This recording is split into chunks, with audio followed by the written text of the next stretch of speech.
The Faith2 SE is a budget-friendly drone that offers a compelling set of features for its price point.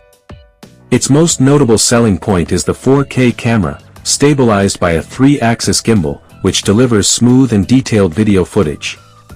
The camera, featuring a Sony sensor, is a major upgrade for this category of drone, allowing for crisp aerial photography and video. Flight performance is generally stable and reliable, thanks to GPS and a 540-degree obstacle avoidance system, which provides a level of safety not always found in drones at this price. With a claimed flight time of up to 27 minutes and a transmission range of up to 3 kilometers, it offers a good balance of endurance and reach for a casual user.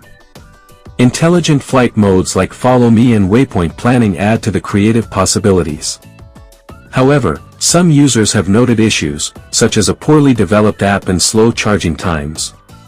The drone's 4K video is recorded at 15 frames per second, which is lower than the standard 30 frames per second found on more expensive models. Despite these drawbacks, the Faith2 SE is a strong contender for hobbyists and beginners looking for a feature-rich, stabilized 4K drone without the high cost of a professional model. It offers a solid entry into the world of serious aerial photography. Best by link description box. Thanks for watching. Like, comments and subscribe.